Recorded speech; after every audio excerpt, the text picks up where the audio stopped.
is dan 9 April 2026, lesing 1, 2, 3 van die Groot Johannes Evangelie boek 3. Ons het nou gister 'n wonderlike getuienis gelees van Yeshua homself en dan van 'n man wat die lig gesien het, Morel, en hoe hy absoluut vir Yeshua vanuit sy hart besin, omdat hy hom herken het. En dit is dan ook 'n opwekking wat plaasgevind het in daai man se hart, wat hy was eintlik dood en hy het lewend geword. En dit is ons taak nou, om ook die mense in ons volk wat dood is, lewend te maak. Jy moet nie 'n fout maak nie, mense wat in die kerk is juis die wat die doodslaap slaap, want hulle dink nie aan hulle ewige lewe nie, hulle dink nie aan Yeshua wat vir ons al hierdie verlossingsoffers gebring het nie, en hulle dink nie aan hulle verhouding met hom nie, hulle dink net aan hulle verhouding met hulle kerk, en hoe getrou hulle bywoon, hoe getrou hulle tiendes gee, en glo as hulle 1 uur in 'n week stil gaan sit en luister 'n paar liedjies sing, dan is hulle gered. Dit is al wat nodig is. Terwyl gister se lesing sien ons dat 'n absolute liefdesverhouding, 'n eenwording met Yeshua, die enigste voorvereiste is vir 'n ewige lewe hierna. Niemand kan hom genoeg lief hê nie. Ons kan almal net probeer, maar genoeg lief hê kan ons hom nie, want ons is altyd in die skuld by hom. So kom ons lees wat verder nou gebeur het. Hulle het nou gaan slaap, sommer lyk my daar aan die tafel, en 'n nuwe dag begin dan. Opskrif van 227, hoofstuk 227, die wese van die meester. Die leerlinge slaap nou eers, ook die Romeine was moeg. Elkeen maak van sy hand 'n hoofkussing, leun op die tafels en slaap soos op die sagste bed. Morel en Philippol gaan egter nie slaap nie, maar trek hulle ietwat terug en gebruik hierdie tyd om alles wat daar voorgeval het te bespreek. Ook Mathael voeg hom by die 2 en sê, ek kan nou onmoontlik slaap na alles wat ek hier alles gedurende hierdie 2 opeenvolgende dae beleef en gesien het nie. Dink julle eers in, 3 dae gelede was ek nog besete deur 'n legioen duiwels, en hoewel onbewus, so ongeveer die mees gevreesde straatrower. Nou 'n straatrower is seker nou in vandag se terme 'n hijacker. Waar mense vermoed het dat ek daar was, durf geen karavaan langs trek nie, en wie in my hande geval het verseker sy eensame weg nie onbeskadig verder gegaan nie. En nou is ek die skoonseun van koning Oram, en mede-regeerder oor die groot land van die Pontus, tot aan die ryk van die Skiteërs. Die ryk strek hom uit oor 'n groot gebergte, van die Pontus tot aan die Kaspiese See. Ek dink dit is die gebergte, die Kaukasus gebergte. Is dit nie 'n wonder bo wonder nie? Ja, hier gebeur dinge, waarvan geen mens ergens anders op aarde hom 'n voorstelling kan maak nie. Maar daar bly nog 'n belangrike vraag oor, en dit is baie eenvoudig. Sal die mense dit verstaan en dit suiwer bewaar, die wat ruimtelik baie ver van hier af lewe, of die wat na hierdie tyd sal lewe? Want ook al is die leer op sigself so suiwer en waar, mense sal wel glo dat dit van 'n groot profeet afkomstig is. Maar om te aanvaar dat Elohim self in vlees en bloed dit vir die mense geleer het, sal 'n moeilike en wankelrige geloofspunt word. Des te meer omdat hy so te sê 'n natuurlike seun van 'n sekere Miriam is, wat later die vrou van 'n timmerman met die naam Josef geword het. En dit is nou al ruimskoots by die volk bekend, en dit sal dus iets wat moeilik wees, om juist die volk, die bepaalde gevoel van menswees, met betrekking tot die meeste te gee, hoewel daar in ons seker geen twyfel meer daaroor bestaan nie. En dit is 'n ware profetiese uitspraak wat Mattheël nou doen hier, by die stoere Joodse volk. Ek praat nou nie van die sionistiese, atheïstiese, sataniese groep nie. Ek praat van die gelowige, die ortodokse Judee, wat hulle wortels in die tempel het, maar later aan hulle eie leringe wat hulle in hulle Talmud ingebring het, aangehang het. Hulle sou nooit die mens wees van die almagtige Vader kon aanvaar nie. En selfs vandag kan hulle dit nie doen nie. Ek het al hoeveel onderhoude gesien wat hulle met rabbies voer, en hulle verwys spottend na hom. O, julle praat van JC, die een wat nou in menslike ekskrement of in menslike afval kook, en sy ma was 'n hoer, en al die goed staan alles in hulle geskrifte, hulle menseleringe wat hulle saam met die wet van Moses nou as skrif beskou. Om nie eers te praat oor die Kabbala, wat die toegewyde rabbies toegang tot het nie. Die gewone Jood weet nie wat daar aangaan nie. En dit is om dit op te som, 'n sataniese handboek, om die mens absoluut teen Yeshua te draai, of teen die menswording van Elohim Vader in Yeshua. En daarom is hulle vandag sy grootste haters op aarde. En die Christendom, wat oor die algemeen so dom is, dis seker hoekom hulle Christendom genoem word, glo dat die Jood, hierdie einste Jood wat Yeshua verag, is hulle pad tot redding en tot ewige lewe. Dat hulle alles moet doen wat hierdie Jood vra. En dit is hoekom daar nou 'n wêreldoorlog op die oomblik aan die gang is. Terwyl hulle vrede, vrede skree, is daar nie vrede nie, want Lucifer en sy kinders wil nie vrede hê nie. Hy hou nie van vrede nie, hy hou van oorlog, stryd, afpersing en al die goed wat hulle nou mee besig is. Maar in ons land het ons net so 'n groep mense wat hulle so in die wet ingegrawe het, dat hulle eintlik niks anderste is as Jode met kakie klere nie. Dis wat hulle is. Meestal ons boere, regse manne, goeie mense, standvastige mense, glad nie te vergelyk met die innerlike aard van die Jood nie. Maar hulle verag Yeshua, of hulle minag hom net, of maak net van hom dat hy 'n mens was met geen magte nie. Glo nie aan sy geboorte nie, 'n hemelse geboorte nie, hulle glo nie aan sy opstanding nie, en beskou hom maar net as iets oortolligs. Terwyl juis net jou verhouding met Yeshua gaan bepaal of jy in die ryk hierna in lig en in heerlikheid en saligheid gaan deurbring, of in die duisternis. Daar's nie iets anders nie. Jy kan vir my enige vers in die Bybel bring wat iets anders te sê. Jy gaan nie een kry nie. Jy gaan soek, maar jy gaan dit nie kry nie.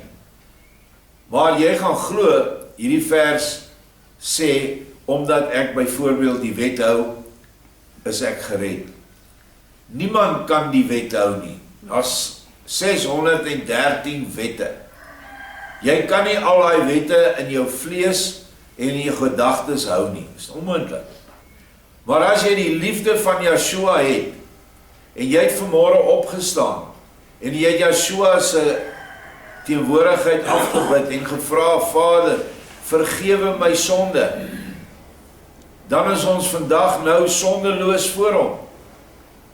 Alhoewel ons al van vanoggend wat ons opgestaan het tot nou toe, geen mens kan sy gedagtes beheer nie. Ek dink dit is Petrus of Jakobus wat sê, gedagtes is verskriklik 'n aanslag teen ons.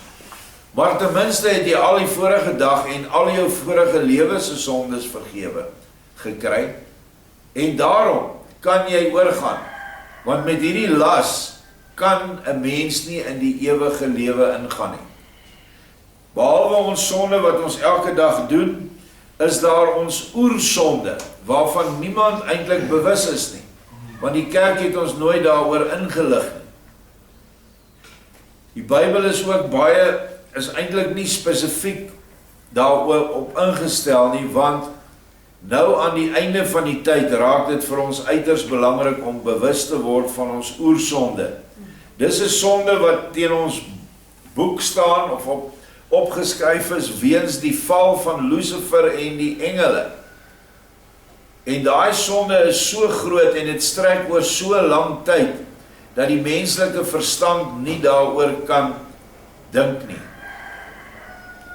Yeshua sê dat as jy al die sand vat op die aarde en jy sit die korreltjies by mekaar en jy sit 1 miljoen jaar vir elke sandkorreltjie by en jy tel dit alles op, dink nou maar net hoeveel sandkorreltjies gaan ek op hierdie klein tafeltjie neersit, maal 1 miljoen jaar.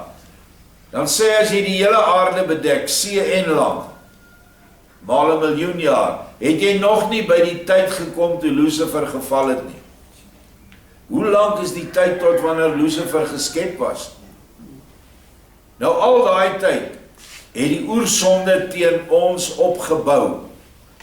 Dalk was ons skuldig daaraan, dalk was ons maar net saamgetrek deur die val.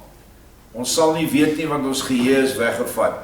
Maar daai skuld moet ons ook voor Yeshua bring en sê, ag asseblief, Yeshua vergewe ook my oerskuld, sodat ek kan oorgaan, want dit is te groot vir my om dit te kan dra. En dan doen hy dit. So, ek bevestig maar net weer gister se lesing.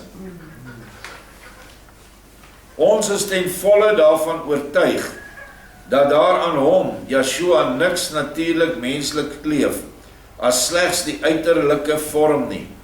Liggaam, siel en gees is Elohim. Wat mens kan sonder meer sê? Die volledige Godheid is ook liggaamlik in hom, want hy hoef maar net iets te wil, en dan gebeur dit ook oombliklik.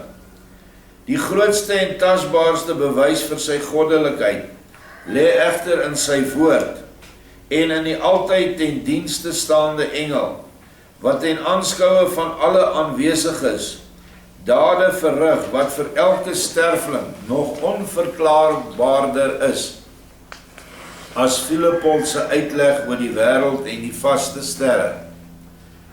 En alhoekom daai engel by is nie om net so, omdat Yeshua hulp eintlik nodig het nie, ekskuus, maar as 'n getuie van die engele wêreld, het hy hierdie Raphael engel by hom. En hy doen vir die mense goed wat hulle nog nooit in hulle lewe gesien het nie. Kortom, voor ons dit gesien het, is dit oorduidelik die heiligste en buitengewoonste, want ons het oortuigende bewyse in oorvloed.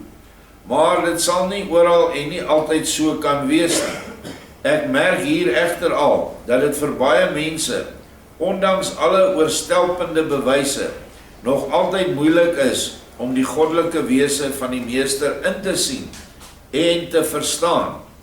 Ek sê dan ook dat die verklarende woord altyd meer wonders doen, met betrekking tot die herken van die meester en sy suiwer goddelike glansrykheid, as die opvallendste wonders.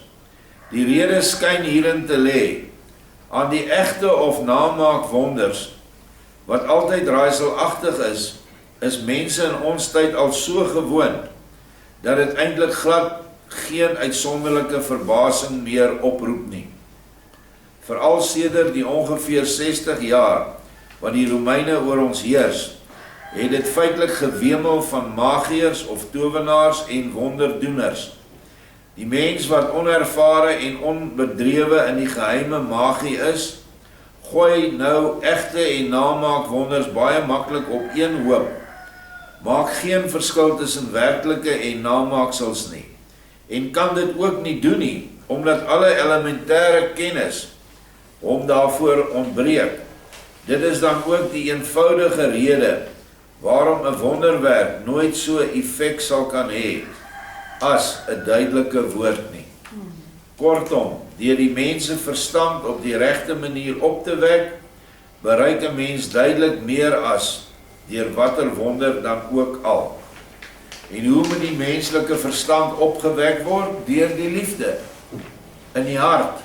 Want die hart moet die verstand opwek, die verstand moet nie die hart opwek nie. Dit is nie die regte prosedure nie. Sodra daar liefde vir Yeshua kom, en liefde vir die medemens, dan word jou verstand opgehef na die gees toe, en na geestelike dinge toe. Almal wat 'n lewe agter hulle het van 'n pad wat jy gestap het, sal dit duidelik kan insien, wanneer en waar hy sy pad weggedraai het van die wêreldse dinge af.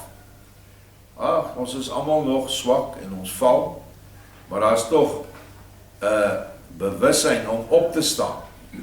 En môre wil ek beter wees. Ek het nou vandag 2 of 3 of 4 toetse gedop, maar môre gaan ek nie 'n toets dop nie. En Vader sê iewers, deur Yeshua, hy verbly hom in die pogings van die mens om nie te sondig nie. Let wel in die pogings, want dit bly maar altyd by ons pogings. Maar as jy nie pogings aanwend nie, dan dink ek sal jy net agteruit gaan. Nou bespiegel hulle nog verder oor die leer, en die opskrif nou van hoofstuk 228 is juist die toekoms van Yeshua se leer volgens Mattheël. En as ons nou terugkyk oor 2000 jaar, en ons sien dat skaars 300 jaar later, het die heidene die leer van Yeshua gekaap, hulle het 'n Bybel saamgestel in Nicea, en die leier agter hierdie ding was die koning Konstantyn, saam met al sy geestelikes, wat ingesluit het heidense priesters en wat hulle daai tyd nou bekend gestaan het as Christen priesters. Wat ek nou die dag gelees het, dat meeste van hulle, en Yeshua bevestig dit, dat hulle almal fariseërs Jode was, wat in vermomming in Rome die geestes faset van die Romeinse ryk oorgeneem het, soos wat hulle orals alles oorneem, het hierdie fariseërs daar ook oorgeneem. So die hele Vatikaan met al sy satanistiese bouwerk en satansbeelde en aanbiddingsvorme wat dateer uit Nimrod, Babylon, uit al daai gebruike, het hierdie Jode ingevoer en hulle self nou as gode vir die volk voorgedoen. En dit is nie iets wat ek sommer net uit my duim suig nie. Op die keps, ek noem dit 'n keps wat die paus dra, wat 'n viskop is wat regop kyk in die lug in, wat Dagon voorstel, die visgod, staan daar geskryf in Latyns: die paus is in die plek van Christus op aarde, of in die plek van God op aarde. En daarom kan hulle die Bybel verander soos hulle wil, en wat hulle ook gedoen het. Eerstens, die samestelling van die Bybel het hulle sekere goed uitgelaat, hoofsaaklik die boek van Henog, wat 'n rukkie in was en toe later uitgehaal is. Bedink jou, hulle sê die Heilige Gees het die boek saamgestel, want nou maak die Heilige Gees 'n fout, en ek dink 200 jaar later haal hulle die boek weer uit. Want die boek verklap al die geheime van die sataniese gevalle engelwesens wat onder ons is, wat saam met hulle in daai Vatikaan heers oor die mensdom. So, Dit is wat van die leer van Yeshua geword het. En om dit 'n Christen leer, waar die woord Christen 'n woord is wat eintlik Messias beteken of gesalfde, is 'n totale leuen. Want nêrens het hy hierdie kathedrale aanbeveel, hierdie hoogwaardigheidsbekleers met hulle ampte en met al hulle mooi klere en kore en al die goed wat hulle doen om die mense 'n rad voor die oë te draai nie. Nooit, hy het dit nooit gedoen nie. Hy het vir sy apostels gesê, dra my leer van liefde uit, moenie in huis en geboue van wat deur mense opgerig is gaan nie. Hulle hoef dit nie vir my op te rig nie. Want die een wat hulle vir hom opgerig het in Israel of in Judea, die tempel, het 'n rowerspilonk geword. En so dan later oor die hele aarde hierdie rowerspilonke ontstaan, tot in ons land. En ek weet nie of julle weet, die ou mense, ou manne sal weet, waar kom die toring vandaan, wat alle kerke het? Dit kom van die ou Babyloniese verering van die manlike geslagsdeel. Kom ek noem dit, die direkte manlike geslagsdeel. Dis wat die toring voorstel. Gaan doen jou navorsing. Daar is 'n boek, The Two Babylons, deur Hislop, dink ek, is die ou se naam. 'n ex-Romeinse biskop. Uitstekende inligting om al hierdie goed vir jou te openbaar. Maar vir ons volk het vir 'n klein tyd, het hulle by Bloedrivier en 'n paar jaar daarna het hulle Vader aanbid direk. En toe nooi hulle weer die ou klomp predikante na Transvaal toe en na die Vrystaat toe, wat hulle onder die kerklike ban en tug gesit het, toe die trek begin het in 1830 omtrent. Nooi hulle weer daai klomp Satanskinders, wat almal in Holland se vrymesselaar ordes en in hulle opleidingsplekke lering gekry het, eintlik maar nog steeds van die Rooms-Katolieke Kerk, net met 'n ander kleur. Moenie 'n fout maak nie, die wegbreek van die protestantse kerk van die Roomse kerk was 'n oorverblinderheid. Daar het 'n klomp quasi Roomse priesters oorgegaan en dominees en leermeesters geword in die protestantse kerk, waarvan Calvin een van die vernaamstes was. En as jy vandag met die Afrikaanse sisterskerke praat, dan sê hulle almal ons is Calviniste. Ons ag die skrywes van Calvin baie hoog. Terwyl Calvin 'n Jood was, een van hierdie Jode wat daar in die Rooms-Katolieke Kerk geskuil het, met die naam van Cohen, en toe Cohen geword het in Frankryk, en Calvin in Holland en in Engeland. En hy het die volk op die dwaalweg gehou, maar net so 'n bietjie weg van die Roomse kerk. En dit is wat ons stryd is vandag.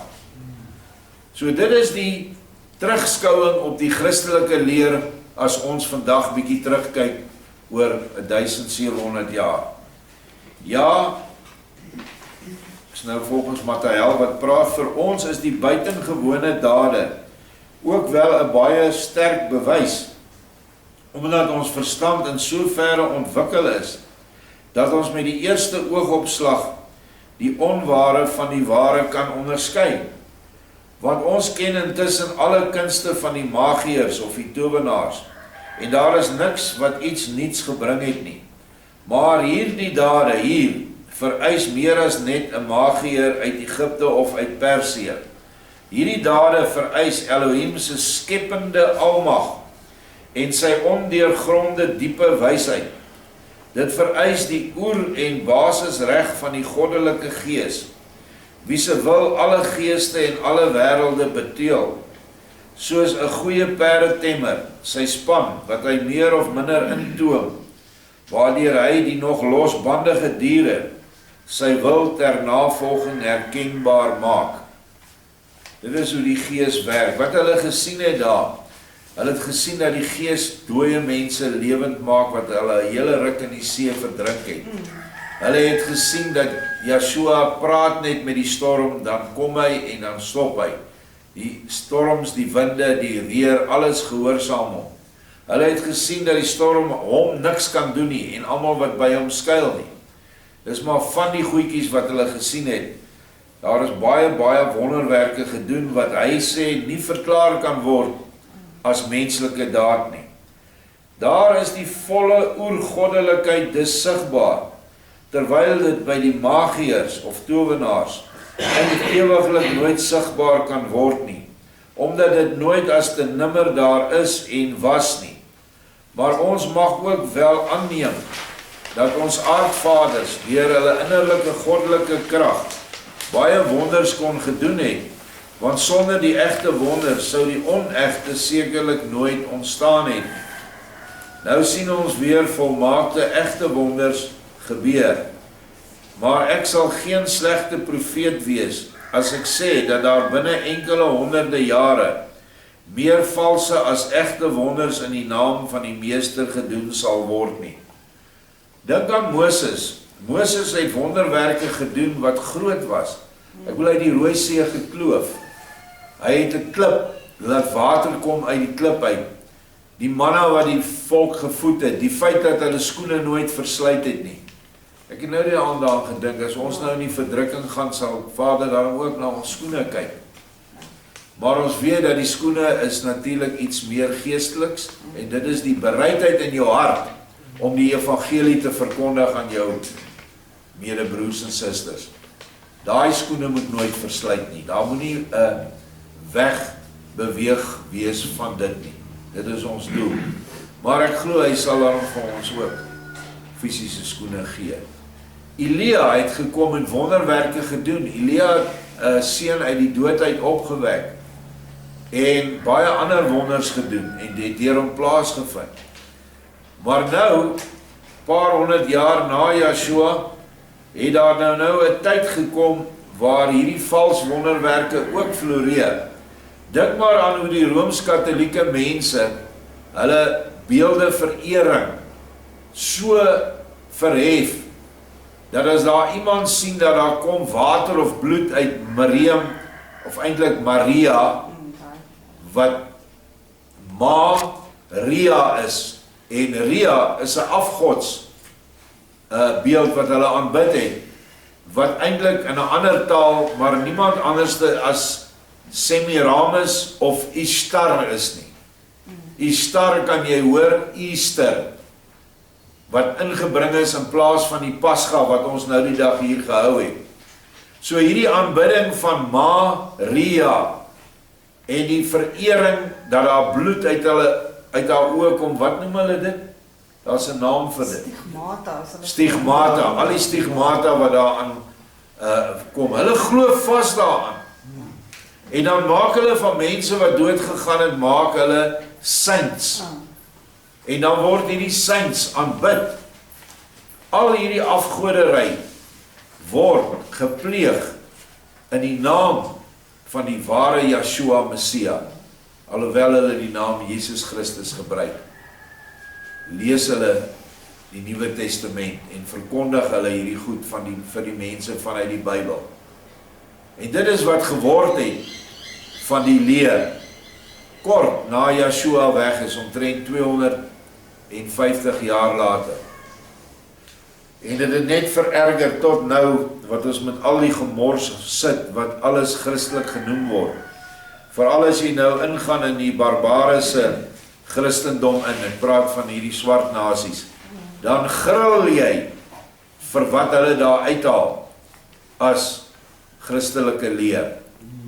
Een van die grootste kerke in hierdie land is die ZCC's, wat die mense klassifiseer, die Christene klassifiseer dit as 'n Christelike kerk, want die mense het Bybels, en hulle is goeie mense, hulle rook nie, ek dink nie, hulle drink nie, ja, en hulle sal ook nie sommer steel nie. Ek weet toe ek in Noord-Transvaal gewerk het, sal jy altyd 'n ZCC arbeider aanstel, want jy het minder moeilikheid met hom.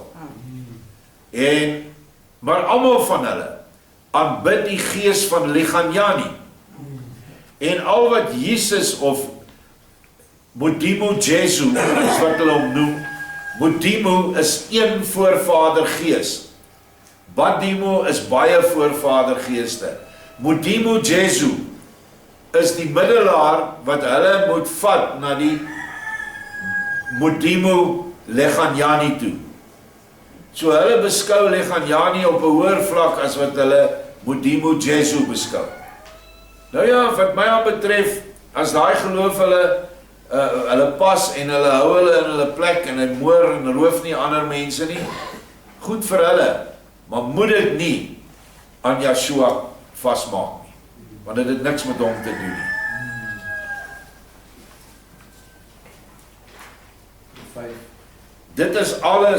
Dit alles is weliswaar afhanklik van die meester, maar jy kan die volgende wel as vas aanneem. Ten eerste, dat die meester nie altyd liggaamlik sigbaar op hierdie aarde by die mense sal bly, en hulle nie, soos nou by die vestiging van die nuwe leer, persoonlik met raad en daad ten dienste sal staan nie.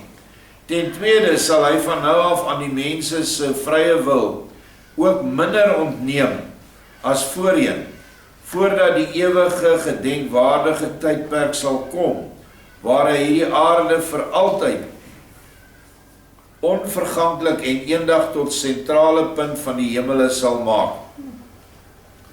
Nou ons is bevoorreg om nou net voor hierdie ewige gedenkwaardige tydperk te staan, want dit verwys na die 1000-jarige vrederyk, wat nou baie naby is. Dit is enkel syfer jare, glo ek.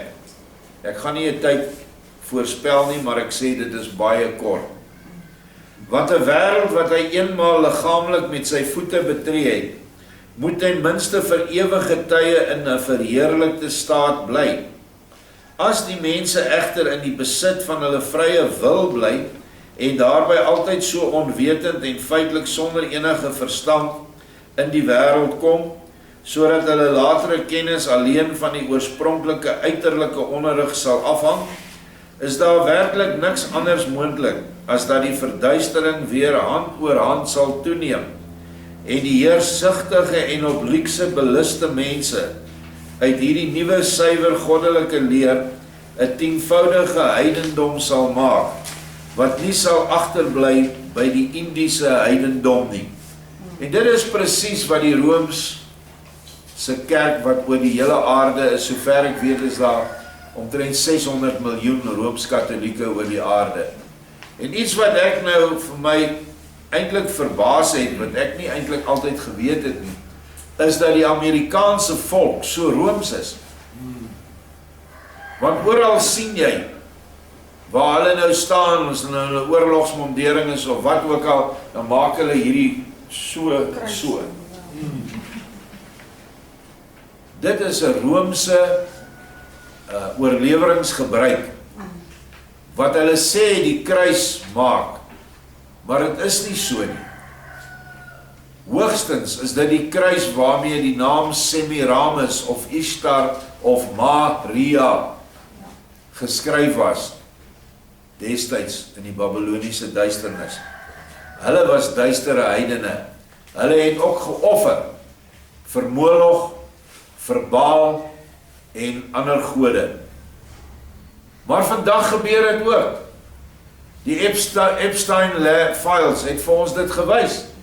Hierdie leiers wat daar staan en met sy mooi pakklere en al die mooi praatjies, hulle offer kinders vir Moloch. En die Vader sê in die Bybel, aan die einde van die tyd sal julle dit doen. Hy sê julle sal julle eie kinders eet. Ek het altyd gedink toe ek nou begin Bybelstudie doen, hierdie is dan nou 'n bietjie wyd hoor. Vader is dan nou hier 'n bietjie kras. Hoe sal ons kinders eet? Man, gaan McDonald's toe, dan eet jy jou kinders. Dis nie 'n veeverhaal nie. Die mense het genoeg McDonald's vleis in Amerika ontleed en mensvleis daarin gekry. Mense DNA. So, Dis boonbehalwe hierdie mense wat Baal aanbid, wat kinders eintlik rou opeet. Veral die ingewande en veral vars embryo's wat nou net geaborteer is. Dit eet hulle. Ek en jy kan nie eens aan sulke goed dink nie. Dis die mense wat voorgee hulle is Christene. So ons sit met hierdie goed en ons moet nou net suiwer bly, afgesonder. Dis hoekom die woord heiligheid beteken apartheid. Heeltemal loskom van hulle. Ons moet nie saam met hulle wees in die sin van ja, ons moet tog nou gaan koop en verkoop ons produkte, ons moet leef, maar ons moet niks verder met hulle te doen hê nie. Moenie in hulle klubs gaan nie, moenie deel word van hulle geheime organisasies nie, want een aand gaan jy uitgenooi word en dan gaan jy 'n seanse meemaak en dan gaan hulle 'n kind slag en dan is jy deel. Want dan het jy 'n bloedkontrak met Satan gesluit. Al daai mense het bloedkontrakte met Satan gesluit. Die lot van hulle. Of dit daai P. Diddy is, of wat ons ook al sy naam is nie. Of dit nou hierdie klomp by Epstein is, en of dit Trump is, en of dit wie ook al is. Almal bloedkontrakte gesluit.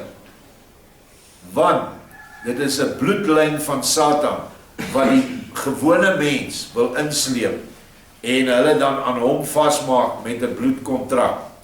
En die enigste bloedkontrak wat moontlik daai bloedkontrak kan kan ophef, ek sê moontlik, want dit is baie moeilik, as jy eers 'n bloedkontrak met Satan gesluit het, is Yeshua se bloed.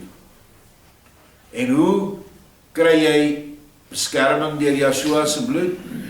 Deur hom lief te hê, en na sy woord en sy leer te luister, en hom te dien in naaste liefde.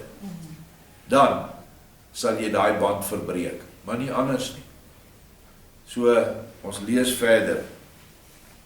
Vers 7. In ons liggame sal ons dit nie meemaak nie, hierdie eindtyd gebeure nie. Maar verseker as bewoners van 'n aan ons nou nog onbekende, verligte geesteswêreld, wat ek hier kan invoeg, wat die nuwe Jerusalem in die hemele genoem sal word, en wat nou bestaan.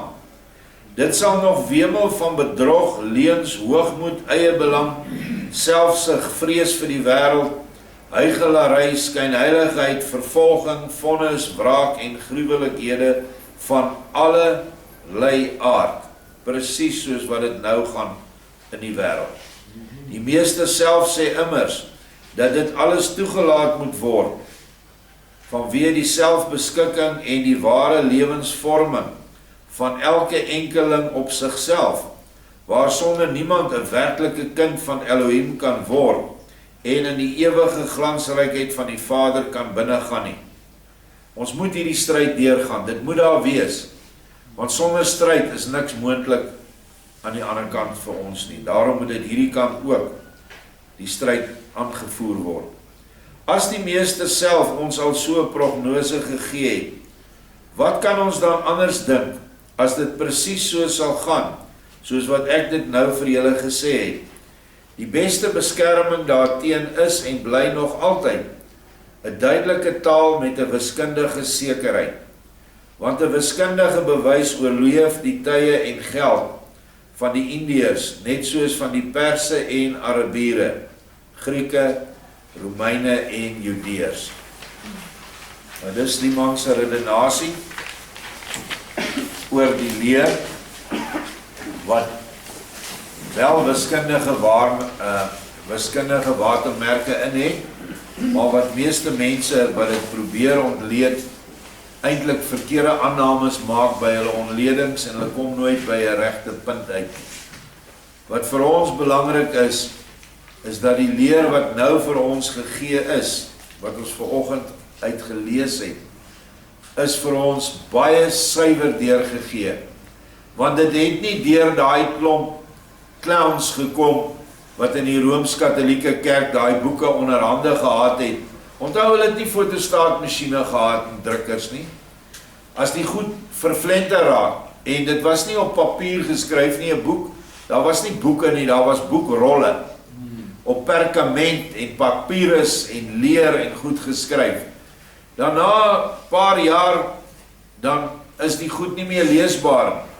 Dan gaan 'n klomp priesters, dan sit hulle in 'n saal, en dan skryf hulle dit weer oor op ander papiere, of papyrus en ander goed wat nog deurgegaan het, verskryf materiaal.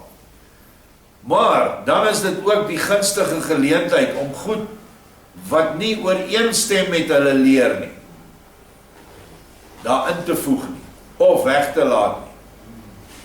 En dit is hoekom die boek van herinnering etlike weglatings het in die Nuwe Testament, want dit is ingevoeg, omdat ons die ou oorspronklike geskrifte daarom bewaar gehad het.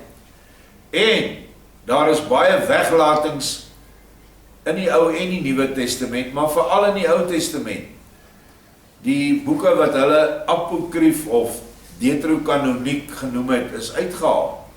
En dis weer deur ons teruggesit. Daarom is die boek vir ons so 'n belangrike fondament in ons geloofslewe. Ok, daar het ons nou die man se bewering oor hoe dit lyk, en dit het presies so in vervulling gegaan. Ons kan nog ure praat oor hierdie klomp valshede wat ons vandag het, en die leer wat nou veronderstel is dat dit Jesus se leer is, maar is lankal nie meer sy leer nie. Alhoewel hulle alles oor die boeg van Christenskap of Yeshuaskap gooi.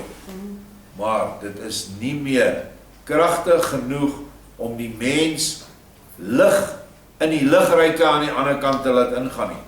Dis hoekom Yeshua 180 jaar gelede hierdie vir ons gegee het, sodat dit onbesoedeld by ons kan uitkom en ons onsself kan verhef, in die sin van verhef geestelik, en die lering vir ons medemens kan uitdeel, sodat hulle ook verlig kan word vir die eindtyd.